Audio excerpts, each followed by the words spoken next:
ओम नमो भगवते वासुदेवाय नमः। भाद्रपद मास की कृष्ण पक्ष की एकादशी को अजय एकादशी के नाम से जाना जाता है। पद्म पुराण के अनुसार जो व्यक्ति अजय एकादशी का व्रत करता है उसे सभी पापों से मुक्ति मिलती है। अजय एकादशी के प्रभाव से व्यक्ति के पापों का नाश हो जाता है। साथ ही इस व्रत के प्रभाव से व्यक्ति को मोक्ष की प्राप्ति होते हैं। मान्यता यह भी है कि इस व्रत को करने से अश्वमेध यज्ञ के समान शुभ फल की प्राप्ति होती है। यह व्रत न केवल भौतिक सुख समृद्धि प्रदान करता है बल्कि आध्यात्मिक उन्नति में भी सहायक सिद्ध होता है। अजय एकादशी व्रत की कथा। अर्जुन ने कहा, हे पुंडरीकाक्ष, मैंने श्रावण शुक्ल एकादशी अर्थात पुत्रदा एकादशी का सविस्तार वर्णन सुना।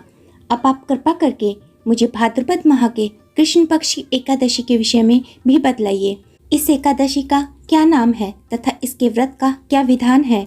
इसका व्रत करने से किस फल की प्राप्ति होती है, सविस्तार वर्णन करें। श्री कृष्ण ने कहा, हे कुंती पुत्र, भाद्रपद माह के कृष्ण पक्ष की एकादशी को अजय एकादशी के नाम से जाना जाता है। इसका व्रत करने से सभी पाप नष्ट हो जाते हैं। इस लोक और परलोक में मदद करने वाले इस एकादशी व्रत के समान संसार में दूसरा कोई व्रत नहीं है। अब ध्यान पूर्वक तुम इस एकादशी के महाअमात्य का स्मरण करो। पौराणिक काल में भगवान श्री राम के वंश में अयोध्या नगरी में हरिश्चंद्र नाम के एक चक्रवर्ती राजा हुए थे। राजा अपनी सत्यनिष्ठा और ईमानदारी के लिए प्रसिद्ध थे। एक बार देवताओं ने इनकी परीक्षा लेने के लिए योजना बनाई। राजा ने स्वप्न में देखा कि ऋषि विश्वामित्र को उन्होंने अपना राजपाट दान कर दिया है। सुबह विश्वामित्र वास्तव में उनके द्वार पर आकर कहने लगे, तुमने स्वप्न में मुझे अपना राज्य दान कर दिया। राजा ने सत्यनिष्ठ व्रत का पालन करते हुए संपूर्ण राज्य विश्वामित्र को सौंप दिया। जब राजा हरिश्चंद्र विश्वामित्र को अपना समस्त राजपाट सौंपकर जाने लगे तो विश्वामित्र ने राजा हरिश्चंद्र से दक्षिणा स्वरूप 500 स्वर्ण मुद्राएं दान में मांगी।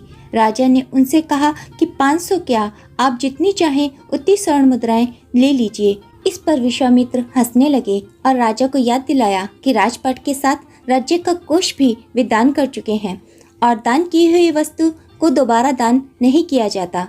तब राजा ने अपनी पत्नी और पुत्र को बेचकर स्वर्ण मुद्राएं हासिल की, लेकिन वो भी 500 नहीं हो पाई। राजा हरिश्चंद्र ने खुद को भी बेच डाला और सोने की सभी मुद्राएं विश्वामित्र को दान में दे दी।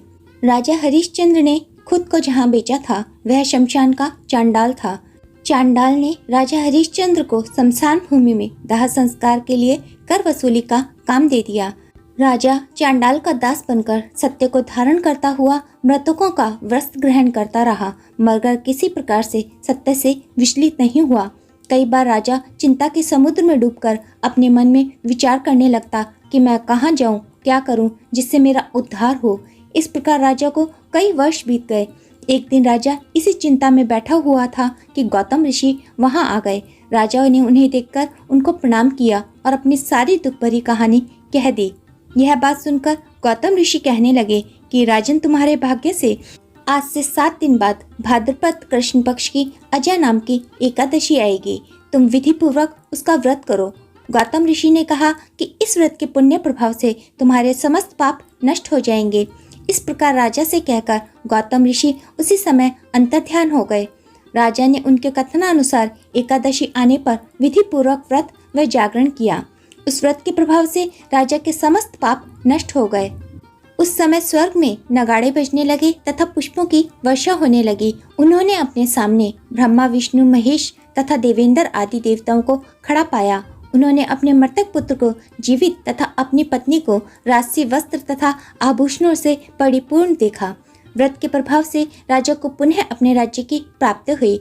वास्तव में एक ऋषि ने राजा की परीक्षा लेने के लिए यह सब कौतुक किया था, परंतु अजय एकादशी के व्रत के प्रभाव से ऋषि द्वारा रची गई सारी माया समाप्त हो गई और अंत समय में हरिश्चंद्र अपने परिवार सहित स्वर्गलोक को प्राप्त हुए।